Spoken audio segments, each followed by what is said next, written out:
despite more positive perceptions of the importance of efficacy of the COVID-19 vaccine, a significant proportion across the continent expressed concerns around vaccine safety.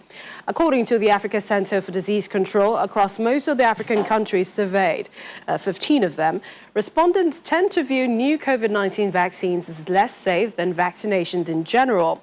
In certain countries which were looked at, Ethiopia is one of the few countries where respondents do not believe that a COVID-19 vaccine is less safe than general vaccinations. 60% of those who would reject the vaccine believe that it would not be safe, compared to just 16% among those who would accept it. Specific demographic and attitudinal groups show high levels of skepticism towards the COVID-19 vaccine. Well, to look at this, joining us from our Abuja studio is Dr. Ejike Orji, Chairman, Medical Subcommittee of the FCT's Ministerial Expert Advisory Committee on COVID-19. He joins us from our Abuja studios. Thank you for joining us on the program. Thank you, Millicent. Let's begin. Do you think that the rise of new variants will underscore the vaccination efforts, which have only just begun in Nigeria? A lot of people around the world, especially the reports from Africa, are really wondering, and this is affecting their vaccination hesitancy, if the vaccines protect against the SARS-CoV-2 variant. Yes, well, there will always be people who will be a bit more worried about what's going on. But if you look at the data coming out from other countries, especially from England, and then all the work that have been done, there's no proof that the new variants, this vaccine will not be able to help ameliorate the deleterious consequences that it poses occasionally. What we have seen also, and then what has been reported, is that most of the people who felt that the vaccines won't work, they are looking at the age group. But all the information coming out shows that the vaccine is reducing hospital admissions, seriousness of diseases over the whole world where it's been administered. I do know that even the organization that manufactures it, the company is also trying to recalibrate to be able to meet any of these new variants that are coming out if they find out that something that is not meeting the desired goals. But so far, there hasn't been any concrete proof that it will not help ameliorate the deleterious effects of this pandemic.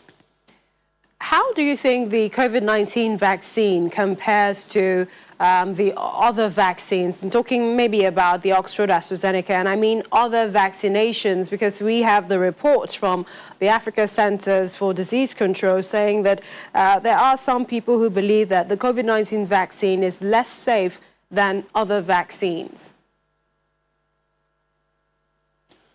Well, if you look at all the data in terms of the scientific approach to produce this vaccine, nothing actually was left behind.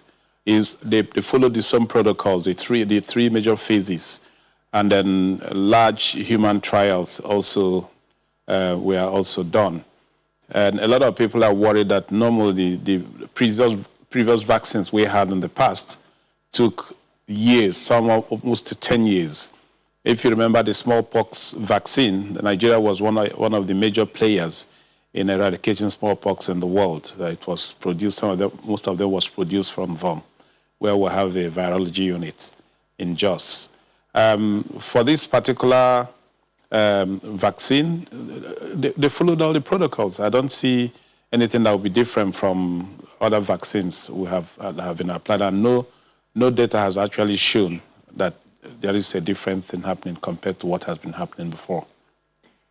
What advice would you give to pregnant women, families who plan to have more children, trying to overcome fertility delays? Is the vaccine safe?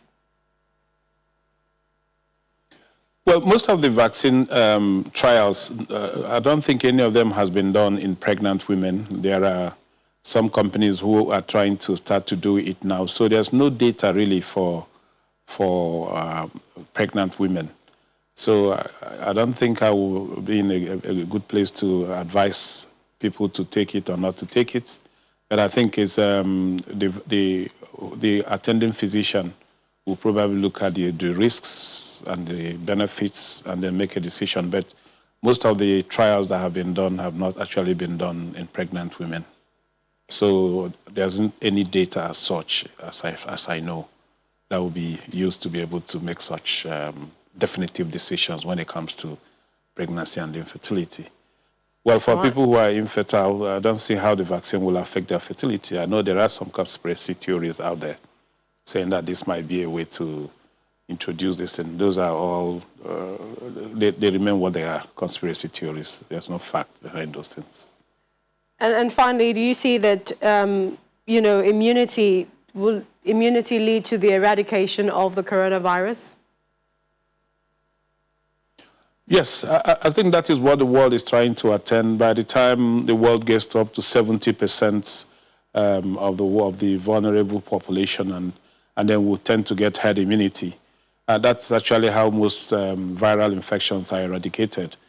Once we get to that herd immunity level, and then even though it's still too early to talk about how long the effect of this vaccine in terms of providing safety and protection, but all the same, I think it's a lot better than nothing. And once we get to the critical population size in terms of numbers, about 70 or slightly more than 70%, the world will get herd immunity. And once we have that herd immunity, that means humans will not be able to transmit to each other, and that will be the end of the pandemic. So I'm very, very hopeful, and strongly so, that the world will attain herd immunity the way they are rolling out the vaccines. One area that I have been so worried as a rights activist is the issue of equity in the vaccine distribution. But people will always say you have to treat your people first before you help others. And that's why I'm quite excited that the COVAX, making sure that this vaccine goes to low and middle income countries, that they'll be able to get at least 2.2 billion doses out there to satisfy the rest of the world that do not have the purchasing power of the rich nations. It's just a matter of time. So we're hopeful that this will make sure that every person that should be vaccinated on the planet is vaccinated, because we live in the same ecosystem. If you are so rich in one place and you do everything and you leave the other place, they'll come back and reinfect you in the future. All right. So I'm glad that this is going on well and it's happening. We'd like to thank you. We appreciate your time on the program. Dr. Ejike Orji, Chairman, Medical Subcommittee of the FCT's Ministerial Expert Advisory Committee on COVID-19. Thank you for joining us. Thank you, Millicent, for having me.